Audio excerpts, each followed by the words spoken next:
Good afternoon, everyone, and welcome to this week's ClaritySoft training webinar. This week's webinar is an introduction to the support module in ClaritySoft. These are the topics that we'll cover today. We'll talk about the issues module versus the support module. Your support module is where you are creating your support tickets for your issues. The support module is helpful for if you have a technical support team that needs to track any kind of issues on your products, then you can use the support module to create those tickets, walk them through the process of solving the issue and solve those tickets. So it's a way to monitor that and keep up to date so that you're not letting those things slide, because as you create tickets, they age and you can see how old they are. And then you have notes that you put in there that you track as different people perhaps touch the issue, that each person can put in the notes that they need for the time when they are working with the customer or trying to solve the issue. Before you can work in the support module, just like the rest of the database, there are customization settings that you want to do to set up your process that you follow, your different steps, your status, your priorities, and that sort of thing. So we will walk through those. One of the other advantages to using the support module as you're working with a customer to solve a problem, there are different notifications that can be sent out automatically from ClaritySoft. And we will take a look at those. They are emails that get sent. You configure the emails and put the text into the emails.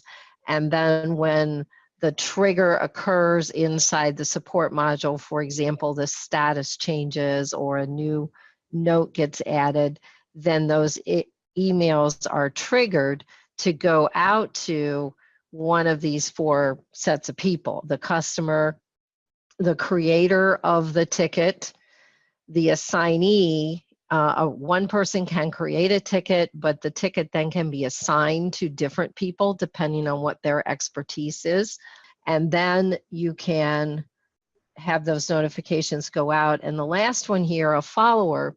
This would be a person, perhaps the sales rep knows that there's an issue with a particular product and wants to follow the progress of the solution of the issue. And so the sales rep can go in and set himself or herself up as a follower on the ticket and then receive notifications regarding when that ticket is solved, where the process is. And then inside the ticket itself, there are both public messages and internal notes. And for your notifications, if you use the public messages, you can have those messages sent to the customer, again, to keep the customer up to date on where their ticket stands. Also, with your tickets, there is a status history to indicate how long has this ticket been at this particular stage, how old is the ticket overall. As soon as you create a ticket and save it, ClaritySoft starts a timer and begins to count how old that ticket is. And then you have open tickets and closed tickets. Open tickets are ones that are in process that you're still working with and attempting to solve. Closed tickets are ones that you have solved, and you have filters in the support module to show you these. So let's go to ClaritySoft. So we're in ClaritySoft and we're looking at the support module. This will show up in your navigation panel. You also see the issues module over here. The issues module is optional whether you use it with your support module. What the issue module allows you to do is create an issue that is a standard kind of issue that pops up a lot. For example, if you have a piece of machinery with a particular part in it, maybe there's a bearing in that piece of machinery, and all of a sudden you start getting a number of people calling in saying, this bearing has gone bad, and you start to see that it's somewhat consistent, then you can create an issue for those tickets and assign those tickets to the bearing issue. Then you're trying to solve that issue for all those tickets, and those tickets then are connected to the issue. And as you work through the issue, the tickets are automatically updated. So if you had 5 tickets with the same bearing issue, then they would all get updated at the same time if you link them together. So it's just a way to maybe determine that you've got a bad part from somebody, and can get back to the manufacturer, and also group all those things together. So that's the difference between an issue and a ticket. And we will come in and create an issue in a little bit. I'm going to do an overall view, concept view here to see an issue record, see a support ticket record, so you see what fields are in it. And then we're going to go to the customization and do the customization. So here with an issue, you can see I have a list of issues. They're given a number. You create a subject. They can be associated with a particular product. And if I open an issue record here, the subject would be what the issue is. It can be assigned to different people. So this would be a list of all your ClaritySoft users that are in here. And then you have a list of them here for manager. Product, you get to pick what product is this involving, which it can take you to your product list. And then you can have a product subset. We don't have one set up right now. And then these are fields that we're going to be customizing in these settings. So you can create the type of issue it is, the status. These are steps that you set for getting through your solution process, let's say, and a priority, urgent, high, medium, low, again, whatever you want to set. So these are all customizable fields that we'll be looking at, but I wanted you to see overall what is in here. Also, in both the issue module and the support module, you may add any additional custom fields. So if there's things specific to your business, to your products that you would like to add in here, then you may certainly do that. And then down here, you'll see that you have an internal note tab, and this is where you type notes. So this issue was created, and when this issue was created by Kelly Sales, the person added the subject, the account, the phone, the status, and the priority. Okay, so that was created, and this was created 2015. So this is an old issue. We'll create a newer one later. But you have public message that you can type. This is one that can go out to the customer. So you want to be careful that you are doing your internal ones that don't go to the customer. Sometimes. And then this is your status history that will tell you how long that's been there. All right, you can see this one's been there a long time, hasn't really been solved. So that's just a quick glance at an issue. And then if we go to the support module, this is where your tickets are. And at the top, just like all the other modules in ClaritySoft, you have your different search filters up here, your quick search, where in the quick search box, you can type part of a ticket number, part of the account name, part of the contact name, part of the subject, or the product. Any of those can go into that quick search box and it will pull it up for you. All right. Then, as in the other modules, you can create filters to search for more multi-level types of things. Here, this will quickly let you see open tickets versus closed tickets, or all tickets, all types, okay? And then the same thing with the status. You can choose by your status. You know, where are all our new tickets? Have we jumped on the new tickets? Is somebody working with them? Where are the ones that are, you know, in progress or in process here? So this is a filter for your status, and then you can see all statuses here. And then the same thing with assignees. As tickets go through the system, they can be assigned to different people. For example, at ClaritySoft, we have our tech support team who would be your initial contact to talk about your problem, but then they find that what the issue involves might need to go to our development team. So they assign it to a member of the development team. So you may have the same kind of thing where you have different people that can be assigned different tickets because they're expertise is in, one person is more the mechanical person, one person is the electronics person, so on and so forth. So you will be able to assign them. So that's just a quick view of the filters. And then if we open a ticket, again, it's very similar to the issue. You put in a subject of what's happening, you assign it to an account, and just like in the other modules, you just click in the box and you'll start to type the account name, and then the contact pulls up, and then you have your different assigned to, your manager. When you pull up the contact person, the email and the phone number pull in from the database, so that is nice. And then you choose your type, and you choose your status, so on and so forth. And then this is just an example of a custom field that was added. Here, it can be a drop-down list, a multi-select list, any type of custom field. It could be just another text field. So you may add additional custom fields.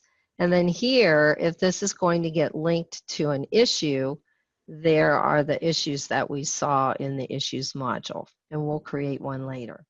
So all of that is there, and then again, your history down here. So that's a quick overview to give you a sense of what you need to customize. So with the customization, as with all customization, first of all, you have to be an admin user in the database, or you won't be able to do this. But you go to settings, and then over here, customization, just like you do for all the other modules, and expand it, and then go to support, and here are the support customizations here. So you can see you can have custom fields for tickets. You can have custom fields for issues, so they can be different. One of the first places to go is preferences. Here you get to set your numbering preferences for your tickets and your issues. So you can have a starting number with leading zeros. So this is starting at number 1 with 5 leading zeros. And then the prefix here, I put in a prefix of TKT. So you can type a prefix there, and then every ticket number will be prefixed by TKT. It will have 5 zeros followed by a 1, then a 2, and so on and so forth. That will be the sequence that it does. And then the issue starting number is following the same pattern, but it's going to start with the prefix ISS. You determine the prefix, and you determine what starting number and how many leading zeros you would like in your numbers. Then down here, this one is one to think about. You have 2 options here for your products. When you go to the product field, that's a search field, and click on the little search button, you're either going to point to your price list that you've entered into ClaritySoft, which will have a list of all your products, or you may create a support product list that allows you to hone down maybe to only certain products that you support, not every little piece part that's out on your price list. So you have the option of picking which one you would like to go to. I'm going to change it back to the price list for right now, just to show you how that works, and then we'll come in and change it to the product list so you can see the difference. And once you've set your preferences here, you click apply to save it. It will say saved.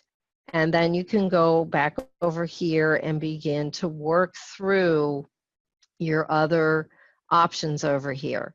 So your status, this one is important because these basically are your steps through your solution process. So you can start with a brand new ticket, then you go to your next step, your next step, your next step.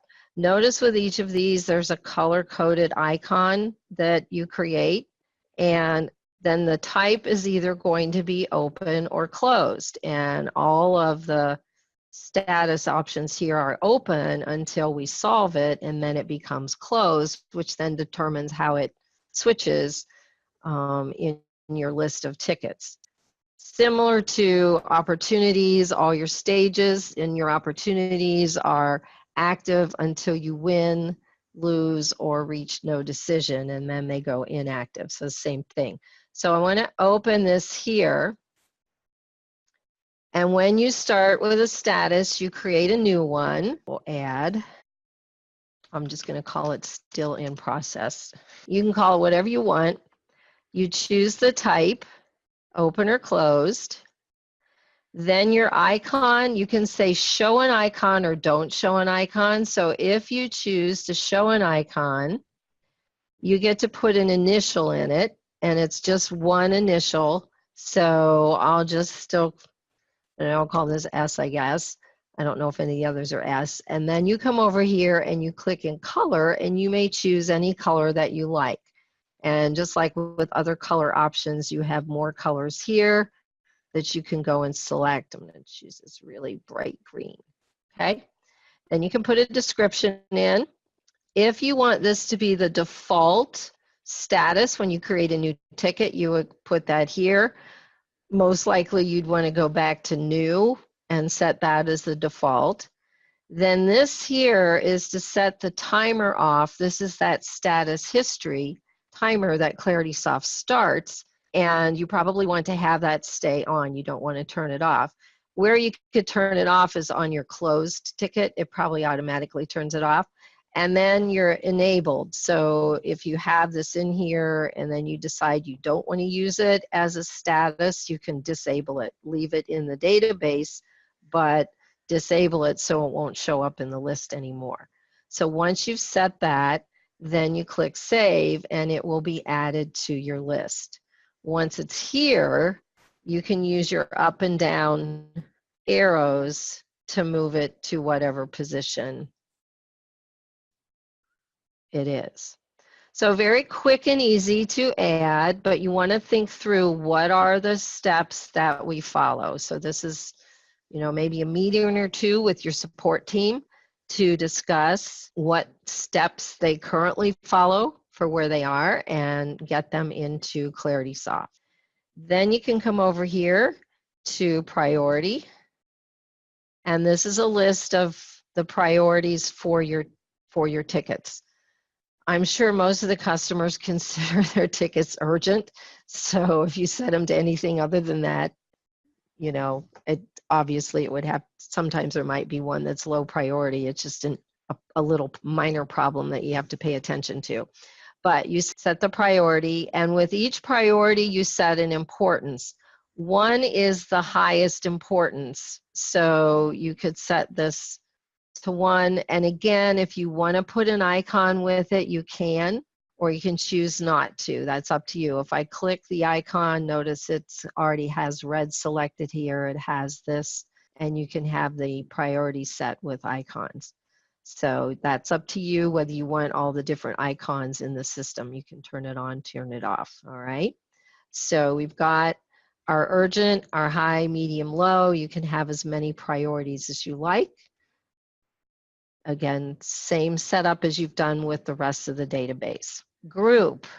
Here, you can create a group, and this will probably depend on the size of your company and the size of your support team, where you can create groups and then assign people to a group. So for example, if you had field technicians or something like that, you could create a field technician group and then assign who your field technicians are. So let's just randomly pick some people here. They can be part of that field technician group. Then down here, you could create the default person to assign it. So when you move the ticket to the field technician group, it would automatically get assigned to that person who then might take it and assign it to someone else. So you click the save button and you've created a group. And then you could create another group for software issues. You know, maybe there's for some of your, if you have some machinery that runs off of software, let's call them the software technicians. And then you can assign the people that would go in that group. And again, set a default person. So I know for some people, you might have 2 people that are tech support. Other people that are larger companies may have 5 or 10, and they might fit into different groups or categories. Again, that would be optional. You don't have to use it. All right, I'm going to jump to type here for a minute. This is the type of ticket that it is. This works nicely for software, but if you're more into machinery or something like that, then the type might not be what you want here. So we could put in, you know, mechanical, electrical, and again, you'd want to sit down with your team and see what makes the most sense for your team, and then put these in. All right, and then you can change the order just like you can with the rest. And then source, this is how did the support call come into you? Did it come in through your web page? Did it come in through a phone call, an email, Twitter, other, whatever? Again, you make the list here. And just to mention, in ClaritySoft, in settings, and we'll take a quick look at this down below here. Well, actually, we can do it right now. There is our web forms here.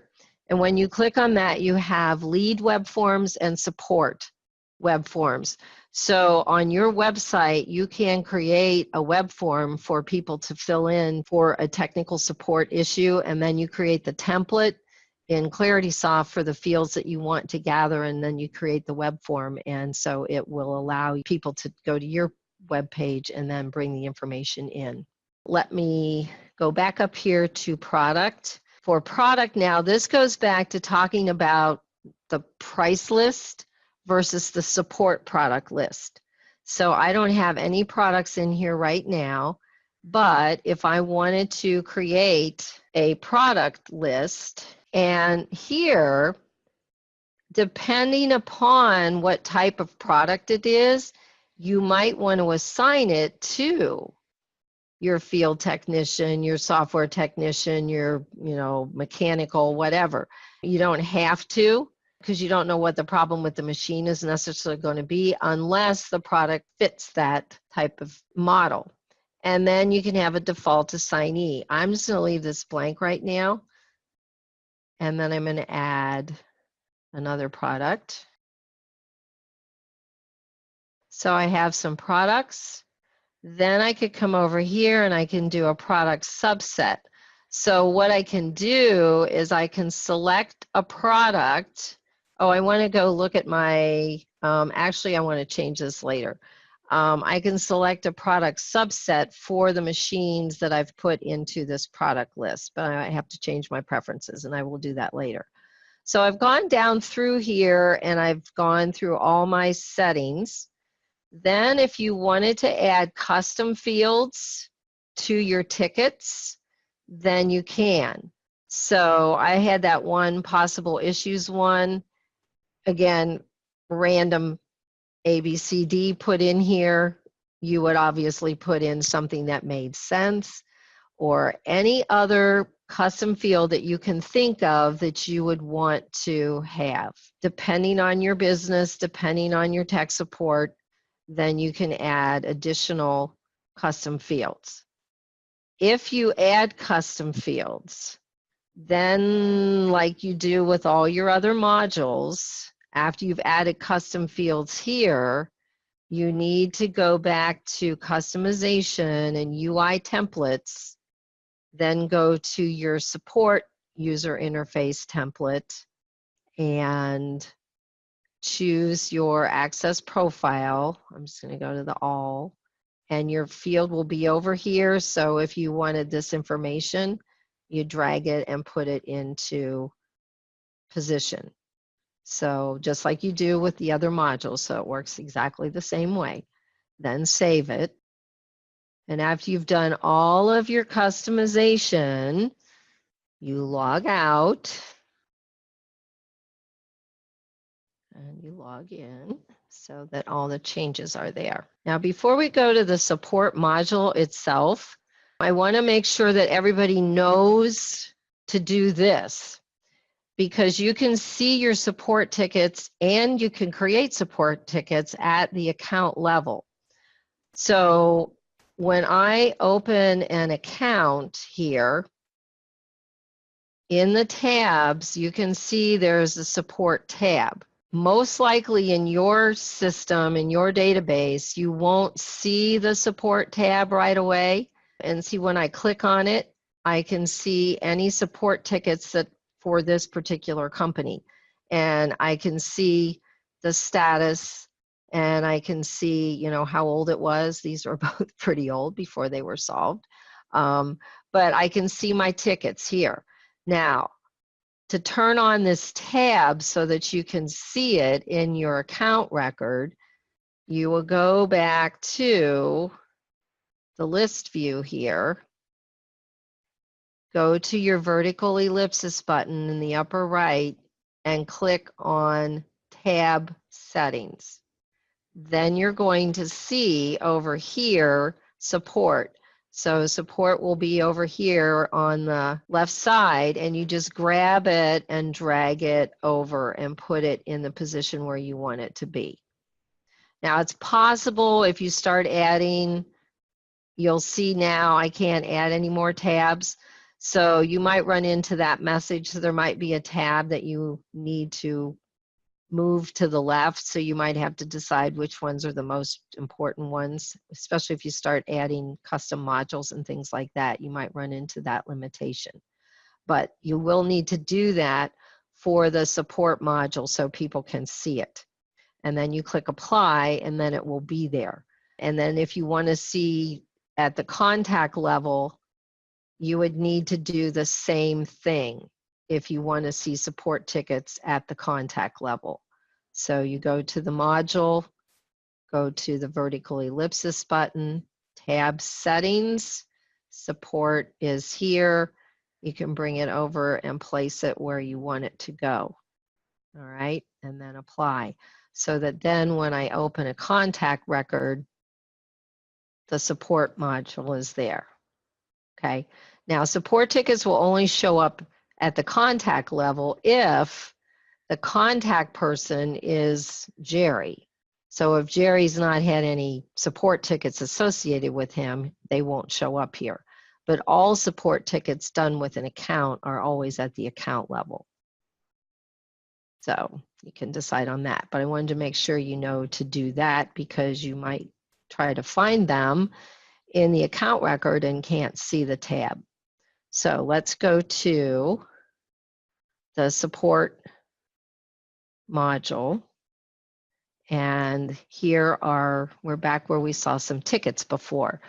Also in the support module, go to your vertical ellipsis, go to column settings, and then set the columns that you want to see. So for example, let's see what we've got here. So maybe I want to put that there, and I don't know, I might want to know source, possibly. Down here, the sort column is by the creation date. So it's going to go from the most recent ticket created to the oldest. So from newest to oldest, you can reverse it by going opposite. You can change what you sort by if you wanted to group it by account. Whatever you want to do here, you choose. You could do it in order of ticket number. So you get to decide, and actually this is a user decision. Each user can sort differently. And then you can choose how many records to see at one time. So if you have a lot of tickets, you might want to see 100 at one time. Okay, so those are choices that each user gets to make, what columns to see, what order the columns are in. So let's say we want to create a new ticket. So all we have to do is come up here and click on New Ticket.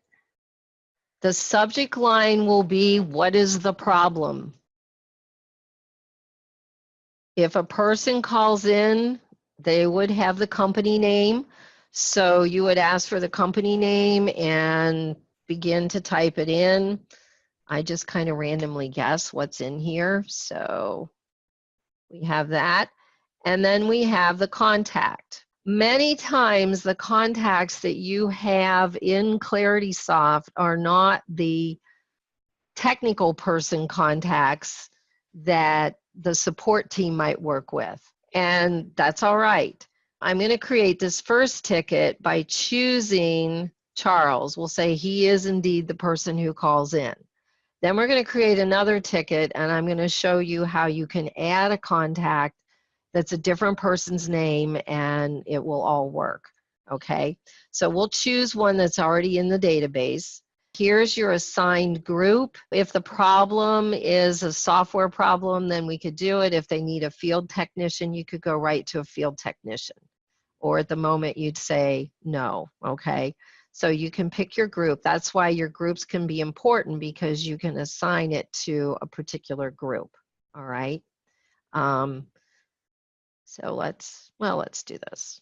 So as soon as we do that, notice the assigned to becomes Sandeep because he was the default person. Then the manager of the ticket can be any person. So I could assign it to administrator. Actually, that's fine. When you choose the contact person, the email and phone number for that contact pulls in from their record. Then we have the type. And let's say this is a mechanical issue.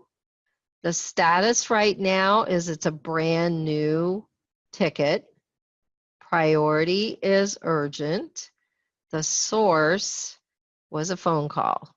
So now you begin to see why you want to think through all of that customization, because you want to address the issues that you have or the process that you follow currently.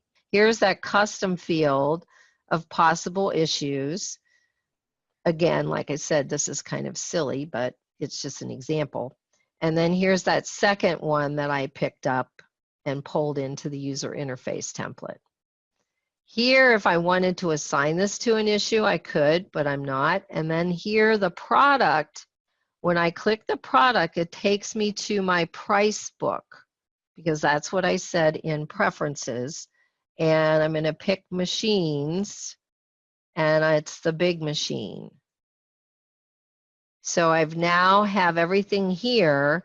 Then I can come down into this area where my internal note tab is, and I can type some detail that they would give me about vibration at high speed, whatever. I could start to ask questions, you know, what have they done, and put in the notes. And you can type as many notes as you want. So you can put that in there, and then you go down and you click Save and Close. So you've now added this new ticket. And it's right here, and the timer is starting. And you can see down here for the age, there's some tickets here that were created yesterday. This one's 20 hours old, this one's 17, so on and so forth. Here's one that's only an hour old. So a timer starts immediately, and so you can very quickly see how old these tickets are, so you aren't going to let them get too old, and you're going to keep them moving along. So we create that. Now let's create another one.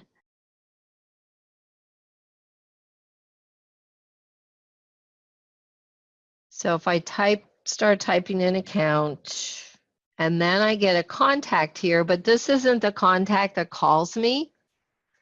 No problem.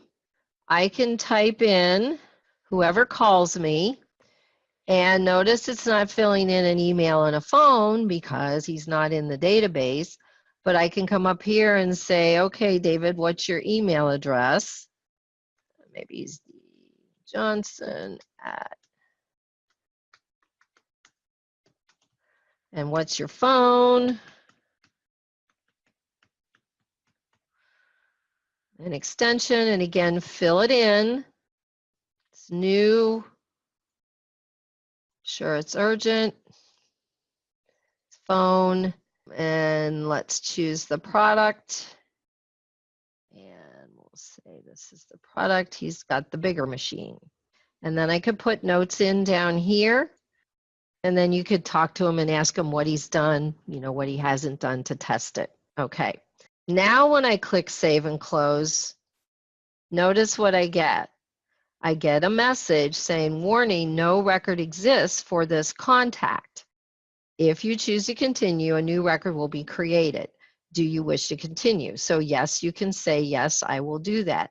Because now ClaritySoft is going to create a contact record for David Johnson at Headwaters Incorporated. So that makes it, that's a big thing that comes up with the support team a lot of times, where they're somewhat resistant to using things, because they'll say, well, that's not the person who calls in. How do I enter that in? They can enter it in and the system will add it. And then the next time that person comes in, his name will be in the drop-down list. Because if I go back to accounts and I look up Headwaters,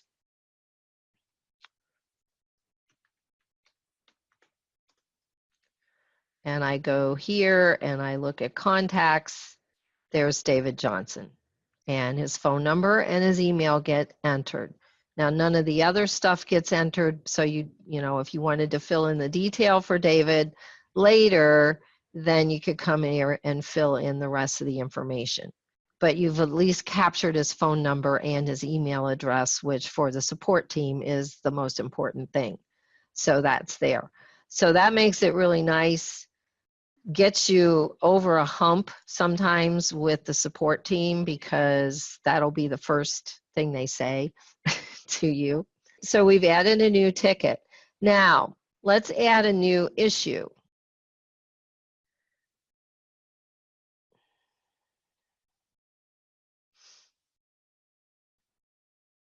So we'll just say control panel display is blank. And again, you can assign it to a particular person. You can pick the product it's for.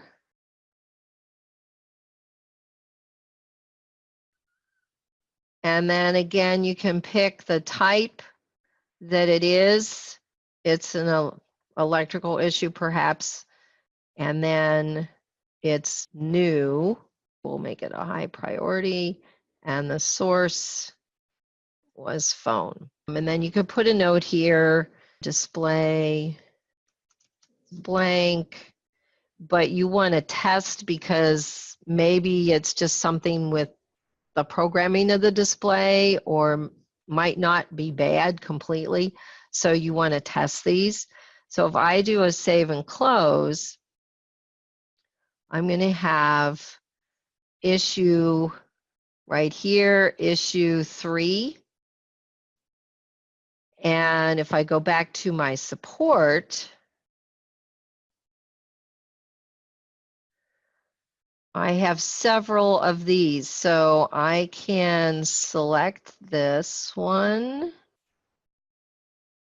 and this one. Oh, this is on the bigger machine. Wait a minute. I want to do it on just on the big machine. Do I have another one here? Okay. So I have several with the big machine that have the same issue. So I can select these two, go to list actions, and link to issue. Then I'm going to do the records marked as checked, and I want to link them to issue 3. So now when I open this one, you'll see now this is linked to issue number 3. Now, what you need to understand, if you're going to use issues and you link something to an issue, if I come over here to status, it isn't going to do anything, okay? Because suddenly now this whole ticket is tied to this issue. And in order to change the status, I need to go to the issue to update the status there. So that's what you have to understand about issues once you link it. Now, if for some reason you decide you don't want to link it to the issue, then you can click here and say unlink. So just so you know that you'll come in here, and if you aren't really paying attention that this is linked to an issue and you're trying to change this, you're going to wonder why it's not changing. And it's because you have to go back to the issue to change the status there. So if the issue is progressing along, so let's say it's in testing mode.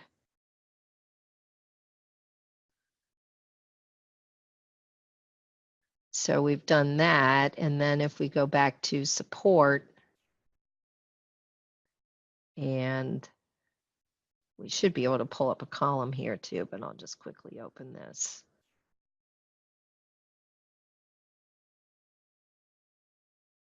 You'll now see that this has changed to testing automatically. So once you link a ticket to an issue, then it follows the issue status and the information that's going on there. So just so you understand that. All right, now, other thing to talk about are notifications. Here, you have the different notifications like I talked about at the very beginning. You have customer notification, creator, a list assignee, and follower. And you get to choose what notifications are sent out. So for example, if whenever you create a new ticket for your customer and save it, then you can choose to have a new notification sent to tell the customer we have created your ticket and we are on it. So here you get to edit the notification. So it's basically an email that's going to pull in new ticket with the ticket number and the subject line. So it's important to make that subject line make sense. And then it will say hello to the person's full name. And then you'll say, you know, and again, you can type whatever you want here, okay? And you would put in your company name if you want to add your logo. You can do that. You can format things. This button here lets you insert the fields that you want to insert, just like the email templates if you've worked with those. And you can put in the fields that you want, make this really nice, and then save it. So you have your template. And then once that trigger is set for a new ticket, it will automatically send that email to the customer. If you also want to keep them apprised of when the status changes, you can do that. Here, a public comment. This is when that public tab, if you are using that public tab and you want whatever text you type in there to go to the customer because you're putting there some notes about the status or maybe question, something like that, then you could turn this on and use it. So again, you'll want to sit down and think through what are the times when we want these triggers to go out. And then the creator notification, this is for the person who creates the ticket. Again, you can have all these different options that you get to choose, and then you click on edit to edit the email so it says what you want it to say. And then for the assignee, when you change the assignee of the ticket, whoever's getting assigned, it notifies them that that ticket is now, you know, assigned to them and the status has changed. So this really makes it nice because as you change your status, change different things, notifications go out and you don't have to say, oh, I have to send an email to so-and-so, or I have to do this email, or I have to do that email. No, it automatically gets triggered. So that's why you want to think through all those status changes and steps, and then think through when you want those emails sent according to the trigger. And then the follower notification is the person who wants to follow the ticket, like the sales rep or someone else. What notifications does that person get as well? So you're able to choose those and they go out automatically. Now, a follower, if a person wants to follow a ticket, they can go to the support module and go here and say follow. And that will set them as a follower inside the ticket. So right here, Susan Arnold is following. So any number of people can follow a ticket, and then if notifications are going to the followers, those notifications will go out. You also in here have an attachments tab where you could attach any type of file here. Our team will do a screen share with you and capture the video and then attach it, and then they're able to send it to the development team if necessary, so the development team can see the process. So a lot of capabilities here. Your history builds. If I type in something here, you know, I'll just put testing, and then I save it, it moves it down so that your history begins to build when this does. So you have all your notes here are right here, and the next person who gets the ticket can come in and read the notes, see what's been done. So again, people need to put in good notes that make sense and are useful to the next person who might need to look at it. So that's the support module. Again, you have to have it turned on, number one. And number two, for it to be set up, you need to be an admin user in ClaritySoft. And then you can go to settings and do all the different settings, the customization in there, and get it set up the way that you want it to be. And then you create your tickets. The nice thing is that the support team is working in the same database with everyone else, and you're not doing double data entry somewhere into another system. Your salespeople, if they might not see the support module in the database, but they can go to their accounts and they can see support under their accounts. So again, you can configure the database any way that you like. Your support team could come in and see only accounts, contacts, and support. They don't see anything else because they don't need to. And on the other side, your sales team might not see the support module. They still can create a ticket here. If they were creating a ticket for the support team, they can go to the support tab, click the plus sign, and it will open a ticket for them, and they can create it and save it. And then the support team would get notified of that new ticket and they would be able to handle it. But the salesperson might not see the actual support module, which is fine. So you can set this up any way that you like. Thank you very much for attending today, and hopefully we'll see you again for another webinar. And I will let everyone go and have a really wonderful afternoon.